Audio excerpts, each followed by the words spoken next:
Hello everyone, how you doing? You're very welcome to this interview about mixed ability sport with myself, Aidan Raftery, and also here we have from Mixed Ability Sports Ireland, we have Alan Craughwell. Hello Alan, how are you? Are you well? Aidan, nice to be here, and thanks for having us. And looking forward to the chat. No problem, and the same here. And yeah, it's a great organisation. And I suppose, can you tell me about mixed ability sports, what they do, and of course Yeah, your role within the organisation. And as I was just saying there as well, there's a great event in Buccaneers Rugby Club on the 10th of June. So could you tell us a bit about that as well? yeah. So I suppose I'll start off and give you a bit about the background and the kind of the origins of mixed ability and how it started and how it came to Ireland and where we are now. With looking forward to having hosting the very first national tournament in Buccaneers in Athlone on the 10th of June. So the concept of mixed ability sport is people with and without disabilities playing sport together. So if you have a disability, you generally, if you have a physical or an intellectual disability, there's two avenues for sport for you. One is either the para route or the other is the Special Olympics route. And in general, you don't get to go down to the local rugby club, or you don't get to go down to Craig's, or you don't get to go to, if it's Roscom and Gales or wherever, or any other club where everybody else goes, especially if you're an adult. You're generally just siloed off the other sports, and these are great opportunities for people to be involved in sport. But there was an appetite there for people who just wanted to go down and partake in sport like the rest of their brothers or their sisters, and like the rest of us. So more on the context of social sport rather than being in a very much having to be in a Paralympic system or a Special Olympic system where they're competing for national titles and international vests and all that kind of stuff. So 10 years ago, um, I came across an article on Rugby World magazine. I had a swimming injury, a shoulder injury, in a physio, and I read it. And I was working in the area of disabilities in a place down here in Cope Foundation down in Cork, and there was two lads on it, and they were obviously I could see they had a disability from my experience, but they were in a natural setting of a rugby club. And I thought of some of the lads that I was supporting who were always nagging me from being from Connacht, these Munster guys, Jesus, I know they won the weekend, like, but like I tell you, especially if they're from Cork, they're definitely going to let you know where you're from. So we weren't doing They too won't, good they at the won't time. rub So it in or anything. They wouldn't rub it in about beating oh, Leinster. Yeah. like I mean, they'll be dying. I better not. Good job. This has not been broadcasted down here in Cork, so I can say what I like without the feeling of being exited out of the county. But anyway, look, I knew the lads were mad into rugby, and I just thought I went to one of them and said, James is his name. I said, James, do you want to play rugby? And he said, yeah, I'd love to play real rugby or no rugby at all. I don't want to go around pulling strings off shorts. And I took that as my cue. He actually wanted to tackle. He wanted to get involved and get down. He was physically able to do it. He had a mild intellectual disability. And so I went to the local rugby club where my friend had his kids in Sunday as well here in Cork. They're based out in Musgrave Park, and I said, "What do you think about mixed ability rugby?" And he went to the committee and said, "We'll give it a go." And that was 10 years ago. And we went from 13 players to having a roster of about 50 guys. We've travelled the length and breadth of Europe. We've won two World Cups, and we've hosted the 2022 World Cup here in Cork, where we had 1,100 players from 15 different teams, men's and women's, from all around the world, from as far away as West Cork and as near as Ecuador. So, like, they were from everywhere. And it was just a celebration of inclusion in sport. Because I suppose COVID kind of knocked us all back, it was such a joyous occasion that every from around the world, when they came, they played the two halves on the pitch, and they played the third half in the clubhouse and the third half marquee, and it was just um, such a very inspirational kind of event, and a really good feeling of event. But again, with mixed ability rugby, what we do is we don't mess with the rules so much. So yes, you have uncontested scrums, but you can have that at international level as well too. There's rucking, there's lifting the line out, but it's all based on common sense. It's based on, if somebody's visibly weaker than you, or they're being identified by their team, say, slow, take it easy. It's not your birthday. If you played senior rugby, you don't run over them. We'll Yeah. find somebody to run over you, and you can have your own battle with somebody who you probably played with years ago. So it's very much encouraging people who have maybe played the game years ago or who are adults that would like to play the game of rugby or any sport for that matter to get involved. Generally, it's very hard as an adult to step into sport because of the competitive nature. You wouldn't if you've never played hurling, you're never going to go down to Four Roads and say, "Can I play?" You're just not going to get your game. So it's not going to be that level. You're going to be just left to the side. And then think about that if you have a disability and you're an adult and you want to get involved in sport, you're not going to get the opportunity to go down to the local club and play with the local team or even the junior C's or whatever. So this is a team and they can be set up in any club or through any sport that's based on kind of social, and it's based on having fun, and regardless of your ability. If the ball was thrown at me and it's coming at a height to me and I'm looking, I'd be more like my bread basket that would fall through my hands and I'd probably knock it on more 9 times out of 10. But who cares? We're all out there having a bit of fun, getting a bit of exercise, and I think in this day and age, that's what we need to concentrate on sport, not just about the elite level sport, but about the health benefits for everybody, regardless of your ability. And that's where we're at. That's what we're trying to promote. And that's what we've been doing for the last number of years. And I suppose from your point of view as being involved, but also the organisation itself, I suppose it's been you probably look back at it on pride to see where you were when you started off and see where the organisation and I suppose how this concept has spread throughout Ireland. But just to look at that, like how many clubs in rugby and soccer and various other sports have been set up around the country, as in like different rugby clubs that have taken up this concept, and also soccer clubs or Gaelic or hurling clubs, because there is actually in Roscommon and Gales, you probably heard about it, the All Stars. The All Star program. Yeah. That's brilliant. I'll be doing an interview with someone with regards to that, and it's an interview I'm really looking forward to doing as well.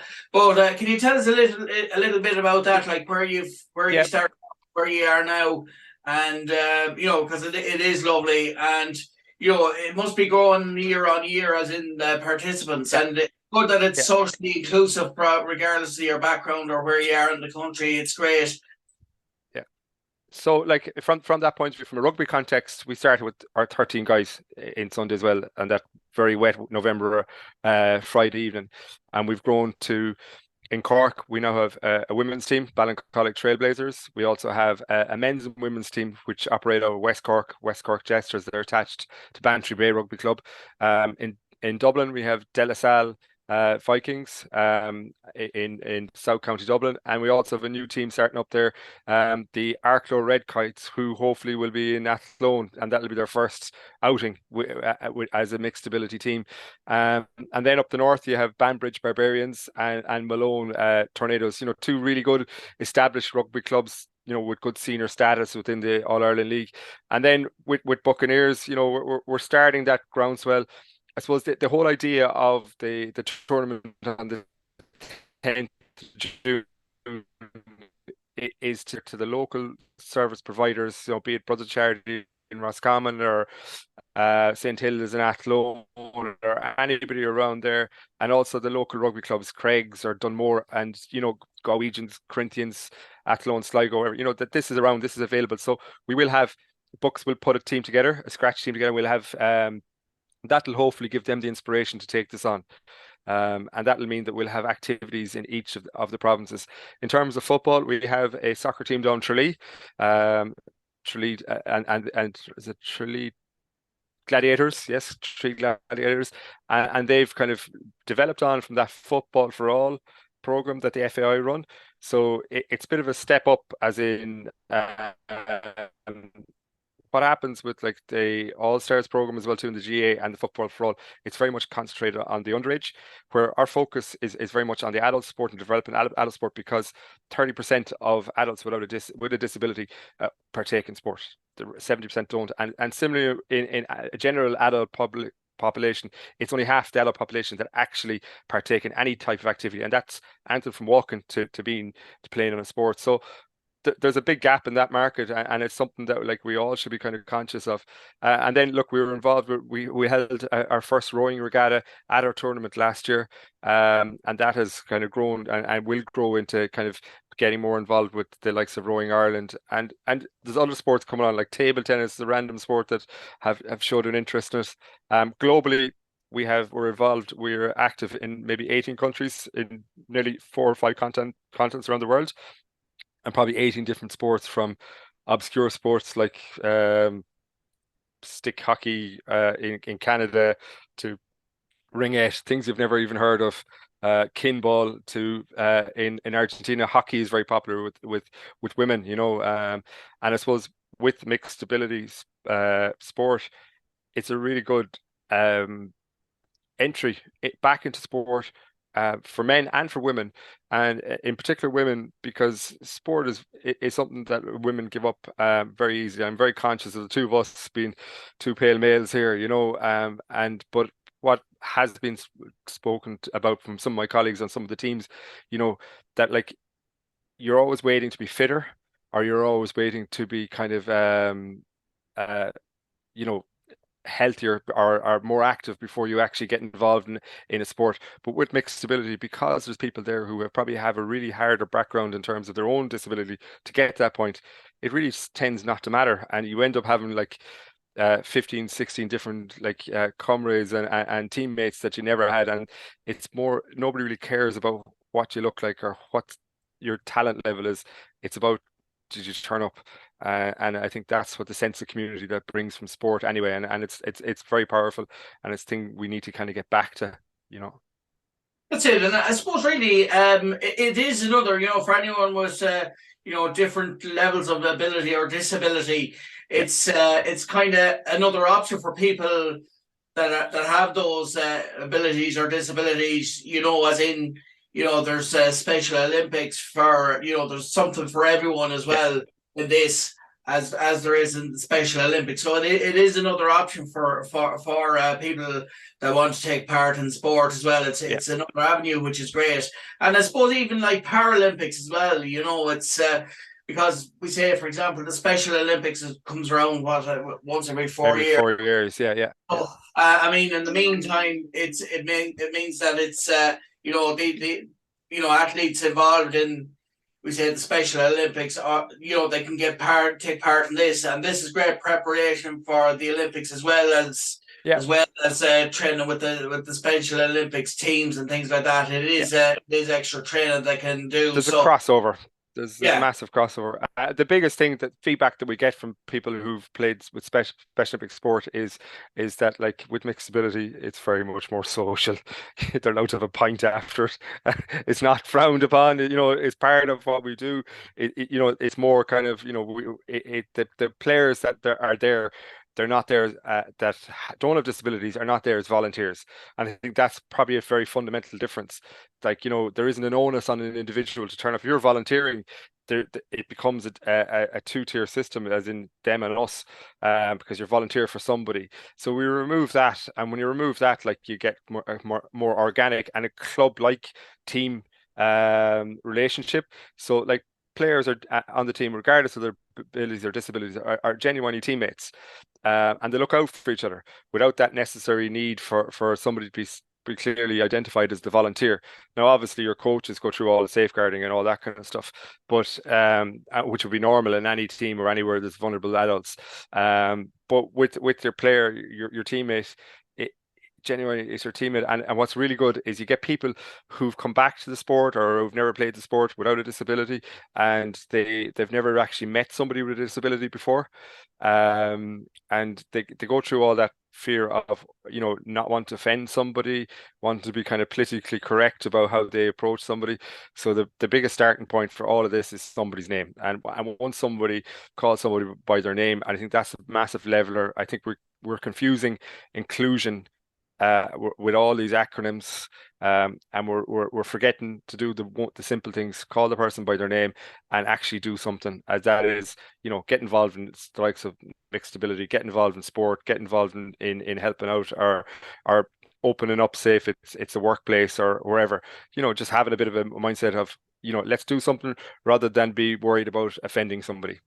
And That's I it. can And I tell you, suppose, it is a social thing, like you said as yeah, well, but also for the athletes themselves, regardless of whether it's, we say, Gaelic football, yeah, rugby, soccer, whatever it is. What it is it is kind of, and when you think about it, it is therapy for them. But as an athlete, it's therapy for them, and they learn a new sport, or they participate, they make new friends. But yeah. also, as well as that, it's part of their personal development and physical development as they get older. And I suppose there are skills from these things that that are they can take from sport and can use in their lives as well. Very much so. And look, it's all to do with peer-to-peer learning. Like, for a lot of people who have disabilities, generally mum is the primary carer, and mum brings them here, there, and everywhere, and they never really get to have. So they have siblings, brothers or sisters. They go on a different trajectory. They go to college and they get a job and they get married and they have their own children. So you're left then as, say, a late 20s or early 30s, with no friends, because anybody who's going along grew up with you within, say, if you were mainstream school and if you had a disability, they're gone. They're gone, and you've no chance of actually making friendships. So this really gives a massive sense of identity. It's like you wearing your Bohemians badge on your crest. It's like that. It's when you walk down the town in Roscommon, you'll see the guys wearing their half zips and the girls with all the different clubs, and they're very proud of that. So instead of somebody identifying somebody as, oh, you have a disability, well, then they can identify, oh, geez, you play for Buccaneers, and were you Yeah. at the mixed ability tournament? And there you have a full conversation suite for that individual, and this people see past the disability, and it becomes more about inclusion. And it's very, very, very strong for families and for parents to see their growth of their own son or daughter. Like we've traveled the world with some of the guys, and they've been in some of the biggest nightclubs in the world, and had played in some of the biggest tournaments, and they would not have done these things without a team. And it's like any team walks in, they look after each other, and they walk out together. And it's them life experiences that we take for granted that sport can give to anybody, and being part of that collective is really important. And equally for those without disabilities, and I can tell you this for a fact, my social life has been fantastic since I started mixed ability rugby, because of, it's when we have, say, the third half, as in you play the two matches, you go back to the clubhouse. There's no inhibitions with the guys.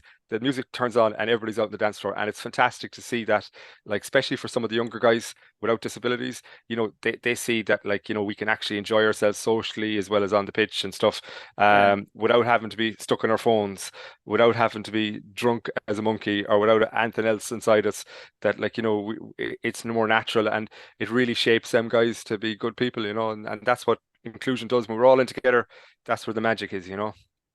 That's it. And I suppose really about the tournament itself, I suppose who came up with who was it that initiated wanting to have the tournament, Yeah, this tournament in Buccaneers? And I suppose tell us a bit about, I suppose, what's yeah, involved, or what was involved in organising the tournament and yeah. putting the tournament together. And of course, it's, as I said, it's on the 10th of June.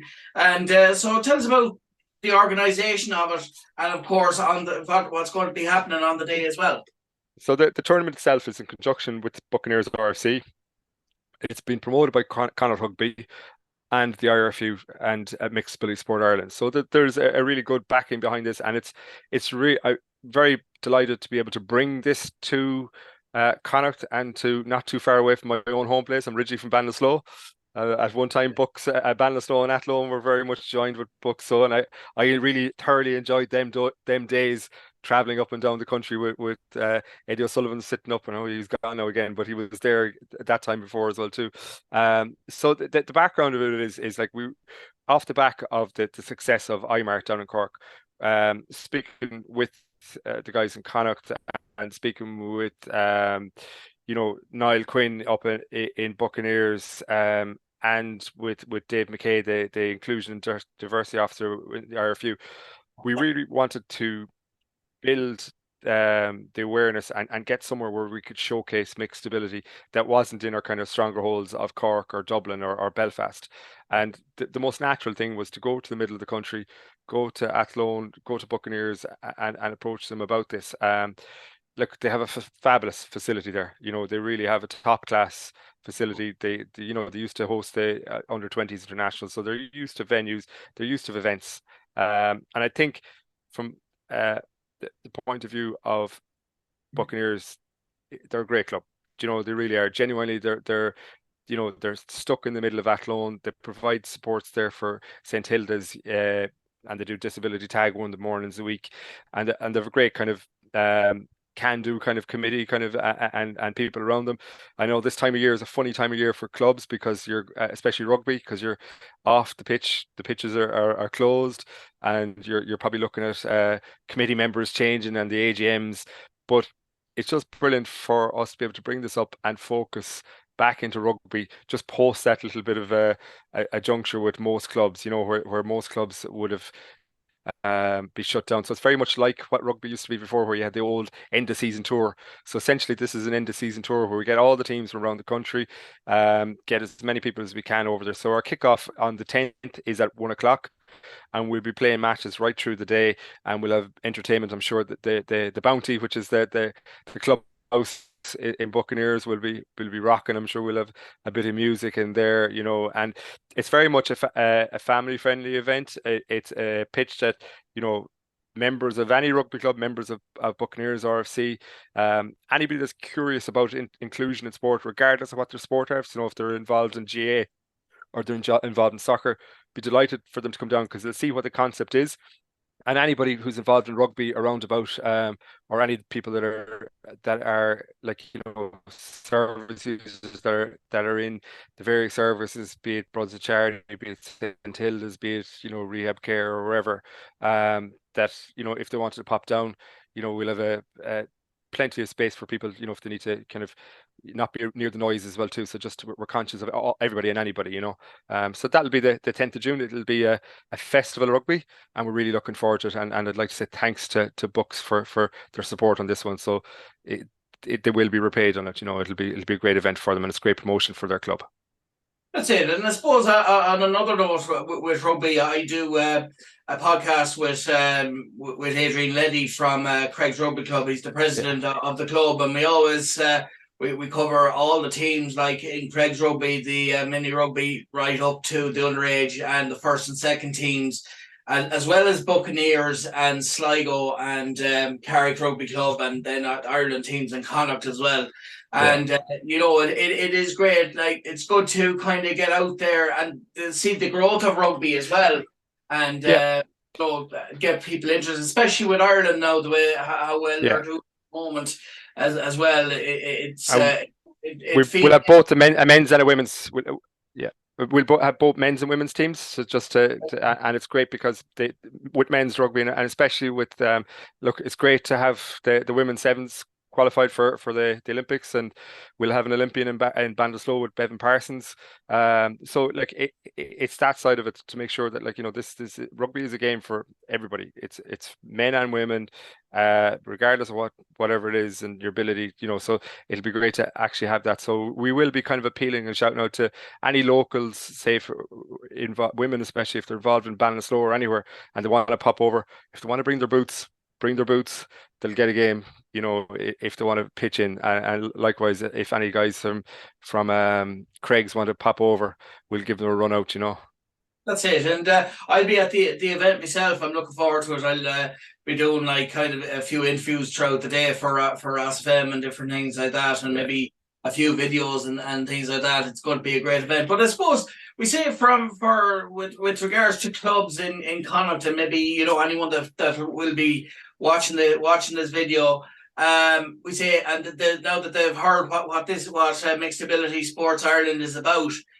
we say if they want to get involved with this, have this type of thing in their club, how do they go about getting registered or having this facility at the club? So there's two ways. Obviously, look, they can go back through their CRO, their community development officer, and they'll put them in touch with the RFU and put them in touch with Dave McKay. excuse me. But equally, like they can reach out to me. My email is a.craughwell@mixedability.org, and you can stick it in the show notes after this. And if they want to find out more about, if they're still a bit curious, they can go on YouTube and like if you go onto Mixed Ability Sport into YouTube or the International Mixed Ability Rugby Tournament, you'll actually see full videos of what this is about. So, people's perception of this is that, like, if I get involved in this, am I going to hurt somebody? Most people know what it's like to cross the white line. And if you played at any level, you know that rugby is a physical game, and it is. And there's no denying that. And even at the mixed ability level, it is a physical game. But, the physicality level is at the level that you're able for. For example, we have players with cerebral palsy. We have players who have hearing impairments, visual impairments, Down syndrome, epilepsy, autism, along with lads who just have played junior rugby or even played senior AII level or international level, right up to the top level. But everybody, what happens is in terms of that, it's very much about the conversation and understanding where your role is within this and bringing sport back to fun. It's great. And I presume you'll be bringing your boots on the day, Aidan, because I'll have a jersey for you. Provided people, if they want to win, like, I don't think my playing days are gone, but I'd be definitely, you I never know. know, I might do something in some capacity. But I've never played too much rugby. I played a bit in England for about a couple of That's all months. right. That Yeah, was. you're absolutely perfect. That's a perfect candidate for mixed ability rugby, I and played that's the exactly what this is. masters. If there was a masters Yeah. section. Oh, yeah. Well, we're all pretty old. Like, put it that way. That's the oldest. Um, we've had fathers and sons playing. We've had guys. Our oldest guy who was 62, and he was our coach, and he came on for our final, There and you go. he made a super scrum half diving pass that you wouldn't have seen in 1970. You wouldn't see it in the World Cup final, Come huh? back to it. No, no, no. It was real Philip Danaher now stuff, but only some people would know that. Yeah. But yeah, so I suppose, and if there's athletes that are interested in learning more about this, there is they can get obviously information Yeah. online and videos on Yeah. YouTube as well. Yeah. And they can log on to www.mixedabilitysport.org/Ireland, and there's more information there as well too. So I'll stick them and we'll get them stuck on the show notes for after. That's it, and I suppose just to let you know as well, like on an ongoing basis, if you ever have any events and that, and Yeah. you want to keep our listeners informed, just let me know, and we can Yeah. do an interview on any events or any things that's coming up, and we can keep Yeah. our listeners informed and that. So listen, thanks very much, Alan, for taking the time out to do. No problem, Aidan. That's great. And we'll talk to you again soon. Very good. Thank you very much. No problem. Thanks very much. And that was Alan Craughwell from Mixed Ability Sports Ireland.